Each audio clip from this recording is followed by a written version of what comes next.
Well, joining me live from Ukraine, we have Vasyl Miroshnichenko, Ukraine Ambassador to Australia, Stefan Romaniuk, Co-Chair of Australian Federation of Ukrainian, and Masha Belikova, Grain Market Observer in Dnipro. How are you all? Good, thank you, Jen. Hello, I'm fine. Vasyl, let's start with you. We just heard Ukraine lacks artillery. Can you describe what is needed there? Indeed, Ukraine needs artillery guns. We lack about 700 of those. Australia has kindly assisted us with 6, and we need more of those artillery guns. We need more armored personnel carriers. We need anti-tank weapons. We need long-range missiles. A great deal is needed, and most importantly, we need ammunition, 155mm ammunition for these artillery guns.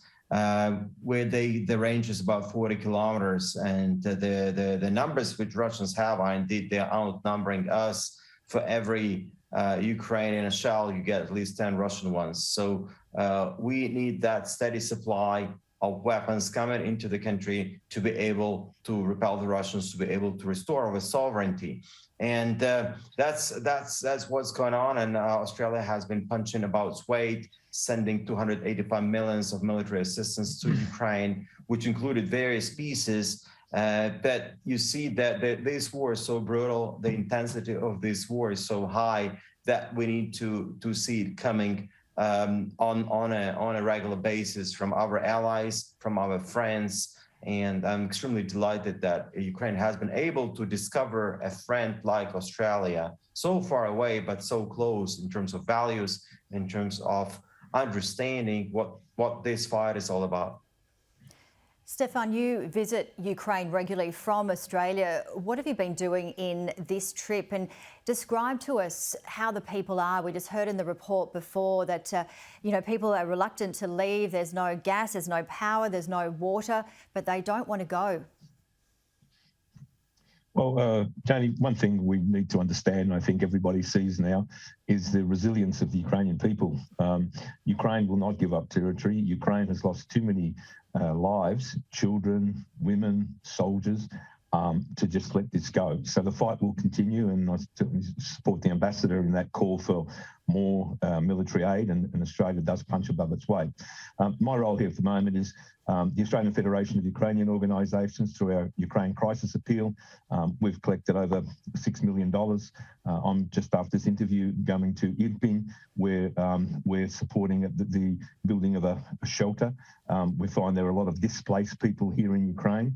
So the Australian Federation through the Crisis Appeal will help build or refurbish 10 of those.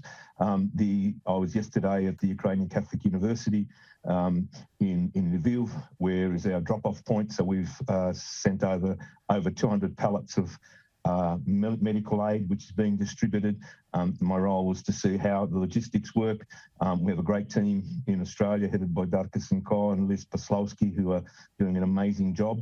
The purpose here is to make sure that our aid is going to the right place, assess what's required, look at the logistics, but more importantly, and I think it's very important to let the Ukrainian people know that the diaspora is with Ukraine. So in my role with the Ukrainian World Congress, we try to have meetings. I've met with Rotary, I've met with others to say we're here with you, obviously meeting with government representatives to reinforce that message that we're in for this together. And we certainly support the President in what he says is Ukraine wins, the world wins, Ukraine loses, the world loses.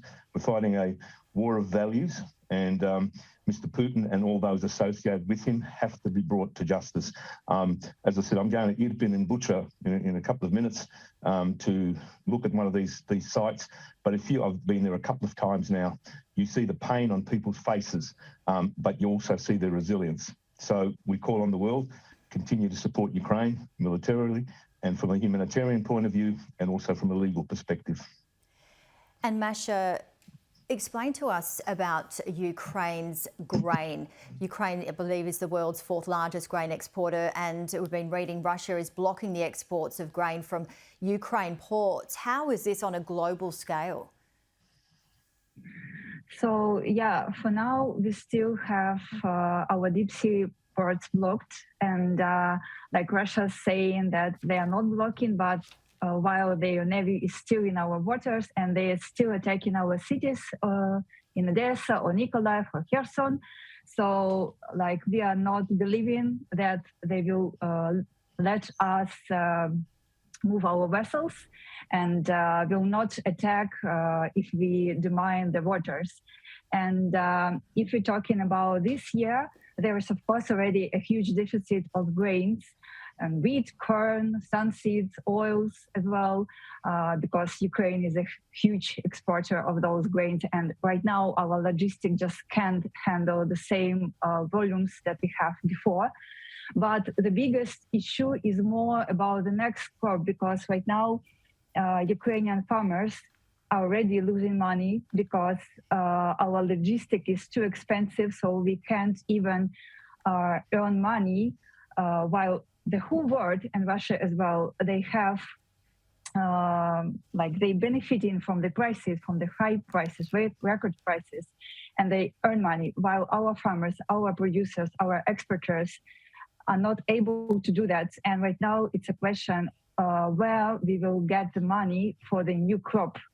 And if the situation will remain the same as right now, it seems that they will decide to drop the production, to drop the planting, and it would be like, it's something that is not going to change faster. So you have to think about the next crop already, because right now there are plenty of productions in the world, and it's hard, but probably possible at least to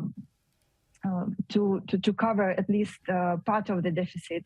But for the next season, nobody knows what will be in other countries, while for now it's almost obvious that Ukraine will lose part of that production, and we have already lose around 30% of the production. That's an estimation, but we just started the harvest, and right now the yields are disappointing, and we also have mines in the fields, so it's another problem. And we still have attacks, which are also not helping the farmers and the export as well.